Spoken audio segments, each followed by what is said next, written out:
بلکہ آپ پلیز ساحل صاحب جیسے ابھی ایک کوسچن تھا ہم نے ڈسکس کیا تھا جس معاملے پہ ہم ابھی بات کر رہے تھے کہ بچوں کے اگر ہم نے اپنی اگلی نسلوں کو ٹھیک کرنا ہے یا اس معاشرے میں ہم نے اپنے بچوں کو ٹھیک کرنا ہے، تو جہاں سے آپ نے شروع کیا کہ اگر والدین، تو آپ کا خیال ہے کہ ہم کہیں الجھے ہوئے ہیں کہ مذہب کچھ اور بتاتا ہے، لوگ کچھ اور بتاتے ہیں، ہماری ثقافت اور روایات کچھ اور بتاتی ہیں؟ جی پاکستان میں زیادہ تر چیزیں جو پاکستان کی اپنی تو نہیں ہے، انڈین تہذیب سے لی ہوئی ہم نے. پاکستان کی اپنی تو ابھی تک ہم تہذیب بنا نہیں سکے. ہماری تہذیب نہیں ہے. ہمیں 70 سال ہوئے ہیں، ہماری تہذیب کا لفظ ذرا سا تھوڑا ٹائم دیں اس کو. اچھا، تو ہم کافی ساری چیزیں جو کہ ہم نے بورو کی ہوئی ہیں، ہم شروع سے borrowed elements of our own civilization create کر رہے تھے. بہرحال ابھی میں اس کو اکٹھا ہی لیتا ہوں نا، کیونکہ ہم زیادہ تر تو لوکل ثقافت ہی لیتے ہیں. تو لوکل ثقافت کوئی ہندو مسلمان تو نہیں ہوتی نا، وہ تو لوکل ہوتی ہے. تو اس میں سے کافی ساری چیزیں ایسی ہیں جو کہ اسلام کو، جس میں کسی کو کوئی اسلام نے اس پہ اعتراض نہیں کرنا، مگر کچھ ایسی چیزیں ہیں جو کہ اسلام کی ڈیپر روح کے سخت منافی ہیں. مثلاً ہمارے کچھ ایسے قرینے ہیں جو کہ ہم نے، جیسے قومیت کا جو لفظ بدل کے ملکیت، جو ملک کے اوپر آ گئے ہم، یہ اس وقت ہم پاکستان کھیل رہے ہیں. تو اللہ تعالیٰ نے شدت سے، اسلام تو آئی اس کے خلاف ہے. اسلام نے یہ لکیریں کھینچنے کے لیے منع کیا ہوا ہے کہ آپس میں نا یہ فرقہ مت ڈالو، یہ فرق کہ تم افغانی ہو گئے تو پاکستانی ہو گئے تو انڈین ہو گئے تو بنگالی ہو گئے. سمجھ رہے؟ یہ تو اسلام تو اس کے خلاف ہے نا. دوسرا کچھ ایسے ہمارے بیسک ثقافتی جیسے بڑوں کو دیکھ کے کھڑے ہو جاتے ہیں، اللہ نے شدت سے منع کیا ہوا اس کا. ہمیں تو پتہ ہونا چاہیے نا کہ کس طریقے سے اللہ تعالیٰ کے نبی صلی اللہ علیہ وسلم نے فرمایا کہ جو شخص چاہتا ہے کہ اس کا ٹھکانہ جہنم میں ہو، وہ دل میں یہ خواہش رکھے کہ وہ آئے تو لوگ اس کی تعظیم میں کھڑے ہو جائیں. بالکل. مگر ہمارے تو بڑے بوڑھوں نے اس بچے کو گھر سے نکال دینا ہے اگر وہ بچہ کھڑا نہ ہو. ہمارے اسکولوں کے کالجز میں لوگ کھڑے ہوتے. اللہ نے شدت سے منع کیا. نبی اسلام نے یہاں تک کہہ دیا کہ ایک دفعہ صحابہ، ان کی طبیعت علیل تھی، وہ دیکھ کے کھڑے ہو گئے. ایک دفعہ ایسے ہوا کیونکہ صحابہ کو پتہ تھا کہ نبی اسلام بہت ناپسند کرتے ہیں. نبی اسلام نے فرمایا کہ تم کب اجمیوں کی یہ جہالت چھوڑو گے کہ جو اپنے بڑوں کی تعظیم میں کھڑے ہو جاتے تھے. یہ آخری دنوں کی حدیث ہے کہ نبی اسلام مسجد نبی میں آخری دنوں میں تھے. یہ ایک میں آپ کو ایک مثالیں اس طرح کی تو کافی ساری ہیں. میں وہ خالی یہ بتا رہا ہوں کہ بچہ تو کنفیوز ہونا ہے نا. پھر جب وہ کتابیں پڑھتا ہے، اپنے دین کی طرف جاتا ہے، تو دیکھتا ہے کہ اتنی آسانی اور لبرٹی تھی. اور یہاں پہ میں کس طرح کے آپ کلیئر کریں نظر آڈینس کو، یہ جو کانسیپٹ ہے کہ ہم ٹھیک ہے رسپیکٹ تو ہے، لیکن ٹھیک ہے رسپیکٹ تو ہے نہیں، رسپیکٹ از انادر ایلیمنٹ. اللہ کی نہیں، آئی ایم گیٹنگ، یہی میں آپ کلیئر کریں کہ نہیں ہونا چاہیے ایسے. کلیئر کریں آڈینس. نبی کریم صلی اللہ علیہ وسلم آپ نے حضرت سعد رضی اللہ عنہ آپ کے حوالے سے فرمایا، جب آپ ایک سواری پر سوار تھے تو آپ کا فرمان ہے قوموا لسیدکم، کہ اپنے سردار کے لیے کھڑے ہو جاؤ. تو یہاں پر حدیث کی شرح میں علماء نے یہ لکھا ہے کہ جہاں جہاں پر لفظ سیادت، سرداری، بڑا پن پایا جائے گا، وہاں پر حضور نبی کریم صلی اللہ علیہ وآلہ وسلم کا حکم ہے کھڑے ہونا. جہاں تک بات ہے کہ نبی کریم صلی اللہ علیہ وآلہ وسلم اس کو ناپسند کرتے تھے، وہ اپنے لیے ناپسند کرتے تھے. لیکن جہاں پر سرداری پائی جائے گی، جہاں پر کوئی بڑا ہوگا تو اس کی تعظیم کے لیے، ادب کے لیے کھڑا ہونا خود سرکار دو عالم صلی اللہ علیہ وآلہ وسلم نے سکھایا ہے. یہاں پہ کالر ایڈ کر لیں اگر آپ کی اجازت ہے. کالر ایڈ کر لیجیے گا. یہاں پہ بات میں ذرا آپ کو تصحیح یہاں پہ کر دوں. سعد بن معاذ کے لیے اس وقت ان کی شہادت کا وقت چل رہا ہے. اس کے کوئی 8 گھنٹے بعد سعد بن معاذ شہید ہونے لگے. بنو قریظہ نے بغاوت کی ہوئی ہے. سعد بن معاذ کو جس حالت میں اٹھا کے لے کے جایا جا رہا ہے، جب وہ پہنچے ہیں، وہ گدھے پہ سوار تھے، تو نبی اسلام نے صرف اوس سے کہا، حالانکہ خزرج بھی بیٹھا ہوا ہے اور مہاجرین بھی بیٹھے ہوئے ہیں، سب سے نہیں کہا، اوس سے کہا. ٹھیک ہے. اور یہ کہا کہ اس کی طرف جا کے اس کو اٹھاؤ. یہ حدیث کا مفہوم ہی ہے. سنیں میں بتاتا ہوں، میں شرح بتا رہا ہوں. قوموا الی سیدکم، الی سیدکم، الی سیدکم. تو الی کا مطلب ہے سیادت ہے.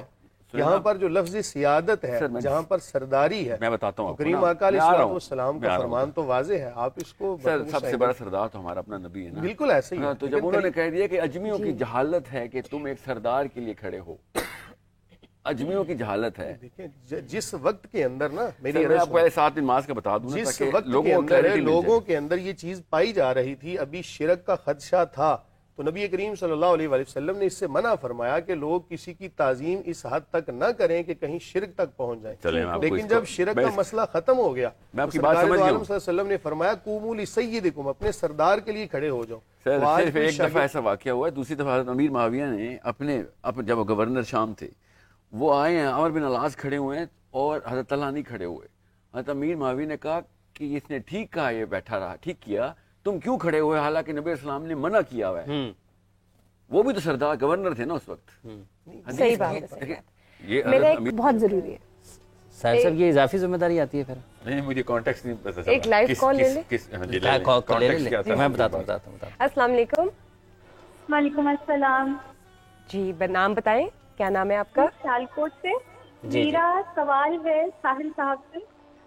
ساحل صاحب، ہم جب کسی کے پاس گھر، پیسہ، گاڑی، یہ سب چیزیں دیکھتے ہیں تو ہم خود ایزیوم کر لیتے ہیں کہ یہ شخص زندگی میں کامیاب ہے. تو آپ کے نزدیک دنیا میں اصل کامیابی ہے کیا؟ اصل کا میرے نزدیک دنیا میں نا وہی کامیابی جو میرے نبی صلی اللہ علیہ وسلم نے بتایا ہوا ہے کہ جب آپ مر کے جس سیکنڈ میں آپ کی جان نکلے گی نا، اس وقت جو فرشتے آئیں گے ان کی جو چہرے پہ تاثرات ہوں گے وہ اصلی کامیابی. اگر ان کے ماتھے پہ بل ہیں تو کہانی ختم، اور اگر وہ آپ کے ان کے ماتھے پہ اور ان کی آنکھوں میں چمک ہے، مسکراہٹ ہے، اور آپ کا استقبال کرنے کے لیے وہ آپ کو عزت سے بلا رہے ہیں تو کامیابی پوری ہو گئی. اب یاد رکھیے گا یہ اصل میں وہ واقعہ جو دنیا میں کسی کو نظر نہیں آ سکتا، کیونکہ اس وقت تو انسان کی تو لاش ہوتی ہے، اس کو کیا پتا، لوگوں کو کیا پتا اس کے ساتھ کیا ہو رہا ہے. تو ہم دنیا میں نا اس کی کامیابی ڈھونڈ رہے ہوتے ہیں جب اس کے پاس کوئی ایسا معاملہ دیکھتے ہیں جو کہ مادی لیول کے اوپر، جیسے آپ نے بتایا چار عناصر ہمارے پاکستان کے یوتھ کا بھی یہی دین کے 4 رکن ہیں: پیسہ، عورت، گھر اور گاڑی. یہ تو اسلام کا رکن نہیں ہے، تو ہمارے اس وقت کے کرنٹ پاکستانی مسلمان کے رکن ہیں. تو یہ یاد رکھیے گا، میں آج تک کسی بھی ایسے میں کیونکہ لوگوں کے ساتھ میرے انٹرویوز اور سیشنز، 1-on-1 سیشنز بھی اور گروپ سیشن بھی چلتے ہیں، میں نے آج تک کسی بھی ایک انسان کو نہ غم میں نہ خوشی میں ان 4 چیزوں میں سے کوئی ایک بھی گنواتے ہوئے دیکھا. نہ اس وجہ سے ان کی خوشی بڑھی ہے، نہ ان کے ہونے یا نہ ہونے سے ان کا غم بڑھا. یہ میری امی یا آپ کی امی، آپ کے ابو یا میرے ابو نے یہ جو شروع کے انڈیکیٹرز دیے میں نا، ان انڈیکیٹرز کے اندر یہ چیزیں ہم نے رجسٹر کی ہوئی ہیں. جتنی جلدی آپ شعور میں آئیں گے اتنی جلدی یہ چیزیں یوز لیس ہو جائیں گی. تو پھر آپ کو پتہ چلے گا کہ اصل میں مجھے واقعی نیک شوہر چاہیے تھا. اصل میں بڑی گاڑی میں 2 نمبر شوہر کسی کام کا نہیں ہوتا. سر ایک کالر ہے آپ کے لیے لائیو. ایک اور لے لیں، ایک اور لے لیں. اچھا چلیں، بات تو پوری ہوتی وہ کنٹینیو کر لے لیں دیجیے. اور ڈسکنیکٹ. السلام علیکم جی، کون ہے، کہاں سے؟ جی وعلیکم السلام ورحمۃ اللہ. اسامہ ہاشمی بات کر رہا ہوں لاہور سے. مجھے سر ساحل ادیم سے ایک کوشچن کرنا تھا. جی ضرور کیجیے گا. سر ساحل ادیم، السلام علیکم ورحمۃ اللہ. اور سب سے پہلے تو really honour for me to talk to you. بہت خوشی ہوئی آپ کو دیکھ کے. اور سر اصل میں آپ کی کمیونٹی کا حصہ ہی ہوں، تو یہ مطلب بتانا ضروری تو نہیں ہے، لیکن میں اس کے لحاظ سے ایک کوشچن کر رہا ہوں. پہلا کوشچن تو یہ ہے کہ آپ جس طریقے سے بات کرتے ہیں کہ آپ نے سب سے پہلے جب تک آپ اپنے گھر کو فتح نہیں کریں گے تب تک آپ آگے نہیں بڑھ سکتے. So I just want to know کہ how do you define this definition کہ گھر کو فتح کرنے کا مطلب کیا ہے؟ فتح کرنے سے مراد کیا جیت جانا ہی فتح ہوتا ہے، یا پھر آپ مطلب جیسے اگر حضرت ابراہیم علیہ السلام کی اگزامپل لیں، انہوں نے جس طریقے سے اپنے والد صاحب سے کہا، ان کے والد صاحب نے نہیں مانے تو انہوں نے کہا کہ ٹھیک ہے آپ کے درمیان اور میرے درمیان پھر اسلام ہی ہے، میں پھر اس سے نہیں ہٹ سکتا. تو کیا وہ فتح نہیں تھی؟ مطلب ہاؤ ڈو یو ڈیفائن کہ گھر کو فتح کرنا ہی پہلے ضروری ہے؟ ایک چیز. اور دوسری چیز، آیا کہ کوشچن آپ سمجھ کے ہوں گے. اور دوسری چیز یہ کہ مصلحت اور حکمت کو ڈیفائن کس طرح کیا جا سکتا ہے؟ کیونکہ بعض اوقات لوگ جو ہوتے ہیں نا وہ مطلب کسی کو کہہ رہے ہوتے ہیں کہ یار کسی سے جھوٹ بولنے، اور جھوٹ بول کے کہتے ہیں کہ یار میرے پیچھے اس کا یہ معاملہ تھا تو میں یہ کروانا چاہتا تھا. کیا یہ بھی حکمت ہوتی ہے؟ تو جسٹ یہ 2 کوشچن ہے. تھینک یو سو مچ سر. بہت شکریہ آپ کا جی. اور 2 سوال ہو گئے ہیں. اگر آپ کی روح ایک ہی ہے، اس لیے میں آپ کو بتا دوں. آذر جو ہے نا، آذر وہ ایک ایکسیپشن ہے قرآن پاک میں، ورنہ آتا ہی نہ اس کا ذکر. ابراہیم علیہ السلام کو جس طریقے سے اس بندے نے تکلیف دی ہے، جس طریقے سے اللہ کی دشمنی کی ہے، کہ وہ ایک خاص جیسے فرعون ہے، بالکل اس طریقے سے ہی آذر کا کیریکٹر ہمیں اللہ تعالیٰ نے بتایا کہ کس لیول تک انسان جا سکتا ہے اپنے ہی بیٹے کے اوپر. سو اور فتح کیا ابراہیم علیہ السلام نے, اللہ کو چوز کیا. جب ایک لیول یہاں تک آ جائے, وہی میں آپ سے کہہ رہا تھا نا ابھی شروع میں کہ بغاوت تب کرنی ہے جب آپ کے ماں باپ اللہ کے باغی ہو جائیں, تو آپ اپنے ماں باپ کے باغی ہو جائیں. بہت آسان سی بات ہے. جو بندہ اپنے جس کے ماں باپ اللہ کے باغی نہیں ہیں ان کے باغی تو نہیں ہونا نا, ان کی اتباع ہی تو اسلام ہے. انہی کے تھرو تو آپ دنیا میں آئے ہیں, انہی کے تھرو تو آپ نے انہی کے پیروں میں اللہ تعالیٰ نے جنت رکھی ہوئی ہے. مگر آدر کی ایکسیپشن ہے جو آپ نے کی ہے. ہمارے مسلمان ماں باپ ہیں, میں جب کہتا ہوں کہ اپنے باپ کو فتح نہ کریں تو دنیا کی بات نہ کریں, اس کا مطلب یہ ہوتا ہے کہ آپ کے اندر شائستگی حلم نہیں ہے اپنے ماں باپ کو اس کلچر کے اندر جراثیم جو آتے ہیں ہم سب کے, وہ اگر ماں باپ کے اندر سے نہیں نکال سک رہے آپ. اور ہمارے ماں باپ بھی بس وہ دوپٹہ کرنے کو اسلام سمجھتی ہیں امی, اور باقی کچھ نہیں کرتی, 5 نمازیں سمجھ کے سمجھتی ہیں کہ میرا کام ہو گیا, اور دین کے اوپر آپ کی ڈیولپمنٹ اور اسٹرکچرنگ نہیں کرتی, آپ کے اندر وہ ہمت کا ایلیمنٹ نہیں ڈالتی جس میں واقعی میں آپ نے بڑے کام کرنے ہوں. جتنا پاکستانی مسلمان کا اصل میں پاکستان عورت مرد ملا کے ایک مسئلہ اگر بتایا جائے تو وہ اس کی بزدلی ہے. جس ٹائم ہمیں پتہ چلے گا نا کہ اسلام اصل میں ہمت مانگتا تھا اور 25 کروڑ بزدل اکٹھے ہو گئے تھے, تو ہمیں ظاہر ہے پھر پناہ اپنی نمازوں کے نیچے ہی لینی تھی, اپنے روزوں کے نیچے, زکوٰۃ اور حج کے نیچے لینی تھی. یہی ہو رہا ہے, اس لیے پہ نواز شریف اور یہ زرداری ٹائپ لوگ آ جاتے ہیں. ایسے تو نہیں آ جاتے نا, کسی وجہ سے آتے ہیں کہ ان کو پتہ ہوتا ہے انہوں نے کچھ بھی نہیں کرنا نیچے. سو یہ ماں باپ کو فتح کرنے کی جو میں عنصر بتا رہا ہوں نا, وہ یہ ہے کہ جس طریقے سے آپ نے دنیا کے سامنے ہمت دکھانی ہے وہ بہت چھوٹی ہمت ہے. اپنے ہی باپ کو حلم کے تھرو, تہذیب کے تھرو, ظاہر ہے بدتمیزی تو نہیں کر سکتے اپنے باپ کے ساتھ, مگر وہ مانیں گے تھوڑی. وہ اس ماننے کے لیے آپ کو جو کریڈیبلٹی چاہیے کہ آپ کا اپنا بیٹا بڑے ہو کے آپ کو علم دے رہا ہے, آپ کو آپ کی تصحیح کر رہا ہے, آپ کو اس راستے پہ لے کے جا رہا ہے جو واقعی اللہ اس کے رسول کا راستہ ہے, وہ ایسے نہیں مانیں گے. ٹھیک ہے, یہ سیرہ سے بھی ہمیں پتہ ہے کہ بڑے بڑے نہیں مانے تھے, حالانکہ اپنے خاندان کے تھے نبی علیہ السلام کے, نہیں مانے تھے. ایگو آ جاتا ہے. بابا کبھی بھی نہیں اپنا ٹریک بدلتا, یوتھ کے تھرو چینج آتی ہے. تو وہ کیوں نہیں بدلتا؟ کیونکہ وہ اس کا سب سے بڑا ایگو یہ آتا ہے کہ ساری عمر ضائع ہو گئی میری, کل کا بچہ مجھے بتائے گا کہ میں غلط تھا, جس کا مطلب ہے میری دانائی زمین پہ, میری دانش مندی زمین پہ, میری فراست زمین پہ, سارا کچھ اکارت ہو گیا. یہ اتنا بڑا ایگو ہے جس کو کبر کے اندر ہم پریکٹس کرتے ہیں, اپنے بچوں کی بات اس لیے نہیں سنتے. اس کو بھلانگ کے جانا ہے آپ نے بغیر کسی پھر میں نے کہا باپ سے بدتمیزی کریں گے تو پھر تو اسلام ہی, مطلب تو آپ تو اسلام میں کچھ بھی نہیں لگتے. یہ سارا کا سارا کام تحمل کے ساتھ, برداشت کے ساتھ. بے شک آپ کو وہ تھپڑ ماریں, ڈنڈے ماریں, چپل ماریں, باپ ہے وہاں پہ غیرت کیوں ٹریگر ہوتی ہے ہماری, کھائیں مار ان کی, مگر ان کو سب سے پہلے دوزخ سے بچائیں. سب سے پہلے اپنا باپ اور اپنی ماں کو دوزخ سے بچائیں.